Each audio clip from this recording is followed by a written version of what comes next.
मोठं वाक्य असेल किंवा त्याच्यानंतरचं मोठं वाक्य असेल तर कोमा देऊन दोन्ही वाक्यांना डबल इन्व्हर्टेड म्हणजे दुहेरी अवतरण चिन्ह द्यायचं. अशा पद्धतीने तुम्हाला 6 नियम पंक्च्युएशन मार्क्स मध्ये मी सांगितलेले आहेत, ते फॉलो करायचे. तुम्हाला 2 पैकी 2 मार्क्स मिळतील.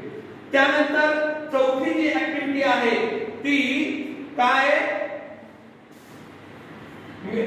म्हणजे तुम्हाला काय करायचंय, मेक ए 4 वर्ड्स. काय करायचंय, 4 वर्ड्स.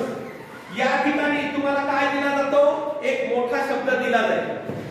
चौथ्या ऍक्टिव्हिटी मध्ये काय, एक मोठा शब्द दिला जाईल आणि त्या शब्दापासून तुम्हाला कमीत कमी 4 शब्द, पण आपण किती लिहायचे, 5 ते 6 शब्द लिहायचे. एखादा स्पेलिंग चुकला तर अडचण यायला नको, आपले मार्क जायला नको, कारण ही 2 मार्काची ऍक्टिव्हिटी आहे. पण यामध्ये एक अट आहे, तो शब्द बनवत असताना किमान 3 अक्षराच्या जास्त पेक्षा असला पाहिजे. म्हणजे कमीत कमी AND अँड म्हणजे काय, आणि, किंवा तुमचा GO गो चालणार नाही, कारण तो 2च अक्षराचा आहे. 3 अक्षराचे जे शब्द असे, फॉर FOR फॉर तो चालेल, फॉर म्हणजे करिता. असे शब्द छोटे छोटे काय करायचे, तुम्हाला त्या शब्दापासून काय करायचे, तयार करायचे. असे 5 ते 6 शब्द तुम्हाला तयार करायचे आहेत. ओके, लक्षात आली चौथी ऍक्टिव्हिटी.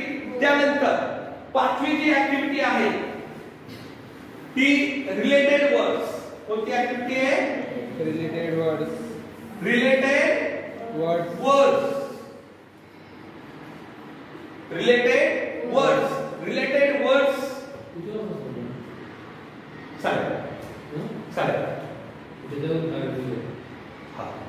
Related words.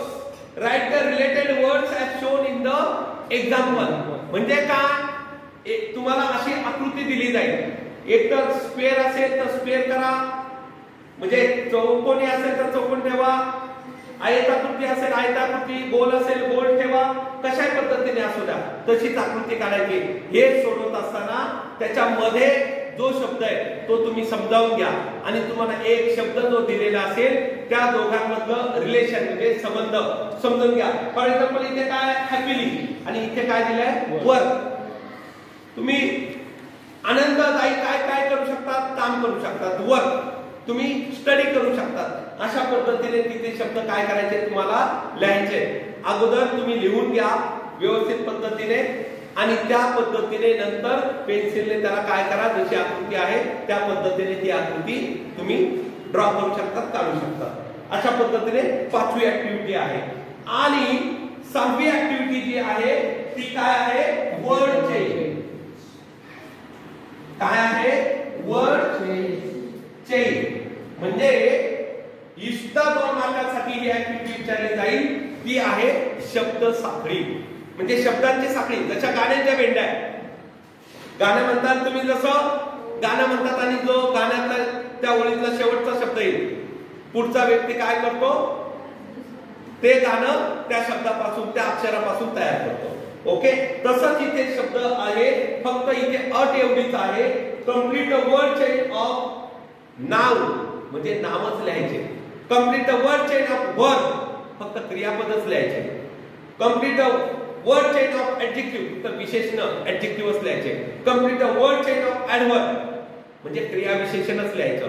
तर ते लिहित असताना इथे काळजी घ्या, नाम असेल, नाउन असेल तर तुम्ही व्यक्तीची नावं लिहिली तरी चालतील. तुमचं वर्ब असेल तर ING प्रत्यय लावणारे 4 शब्द लिहिले. फॉर एक्झाम्पल गोइंग, शेवटी जी आला, गेटिंग पुन्हा जी आला, पुन्हा गिविंग पुन्हा जी आला. अशा पद्धतीने लिहिले तर तुम्हाला मार्क्स मिळायला सोपा जाईल.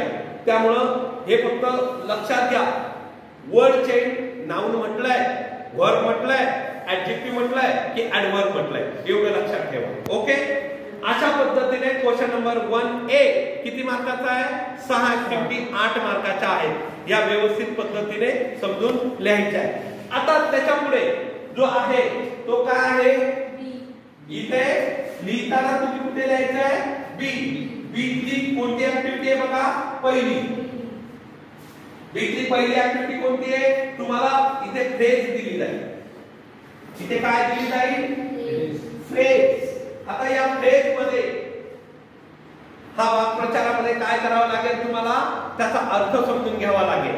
आणि अर्थ समजून तुम्हाला काय सांगितलेलं आहे? Make a meaningful sentence by using the phrase. तुम्हाला एक अर्थपूर्ण वाक्य तयार करायचं आहे आणि ते अर्थपूर्ण वाक्य जर तुम्हाला त्या फ्रेजचा अर्थ समजला तरच ते वाक्य तयार करता येईल.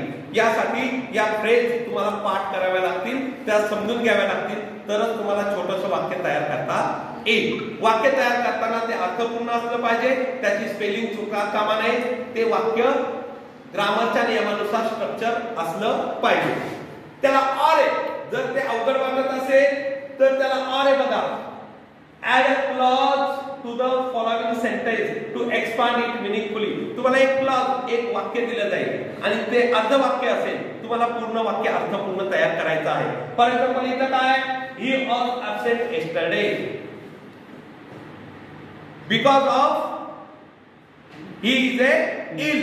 असं तुम्हाला ते वाक्य पुढे जोडता येईल. बघा इथे अर्धवाक्य दिलेलं आहे आणि अर्धवाक्य तुम्हाला तुमच्या मनाने छोटंसं तयार करून पुढे लिहायचं आहे. ओके. त्यानंतर इथे क्लॉज आहे आणि इथे सेकंड मध्ये काय आहे बघा? प्रिफिक्स. इथे काय आहे? प्रिफिक्स किंवा इथे काय आहे? सफिक्स. आता प्रिफिक्स आणि सफिक्स काय हे समजून घ्या.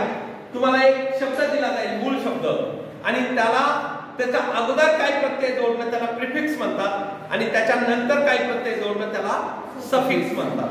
म्हणून हे शब्द फॉर एक्झाम्पल इथं अरेंज, रिअरेंज. री काय होता येईल? इथे प्रिफिक्स लिहिता येईल. आणि पुढं इथे केअर शब्द दिला, केअरफुल, एफ-यू-एल जोडला की त्याला सफिक्स असं म्हटलं जातं. त्यामुळं याची प्रॅक्टिस तुमची होणं गरजेचं आहे. त्या पद्धतीने हे शब्द कंप्लीट करायचे आहेत. आणि त्याच्यानंतर त्याला ऑर आहे बघा.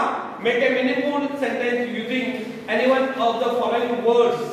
म्हणजे जे दोन शब्द दिले अरेंज किंवा केअर, इथं परीक्षेत वेगळे शब्द येतील, तर त्यापासून एक छोटंसं वाक्य तयार करायचं आहे. अशा पद्धतीने बी म्हणजे टू मधला बी ही ऍक्टिव्हिटी करायची आहे. मला वाटतं इथे तुम्हाला स्वातंत्र्य आहे कोणतं लिहायचं. म्हणजे मला थोडक्यात काय सांगायचं आहे? क्वेश्चन नंबर 1 हा 10 पैकी 10 मार्क्स मिळवून देणारा प्रश्न आहे. त्यामुळं याची चांगली प्रॅक्टिस होणं गरजेचं आहे आणि 10 पैकी 10 मार्क्स मिळणं गरजेचं आहे. जर इथे 10 मार्क्स मिळाले तर तुम्हाला पुढे पेपर पास होण्यासाठी, नुसतं पास नाही तर जास्तीत जास्त मार्क्स मिळण्यासाठी तुम्हाला उपयोगी असणार आहे. म्हणून या प्रश्नाची चांगली जास्तीत जास्त प्रॅक्टिस करा, तुम्हाला निश्चित चांगले मार्क्स मिळतील. ओके.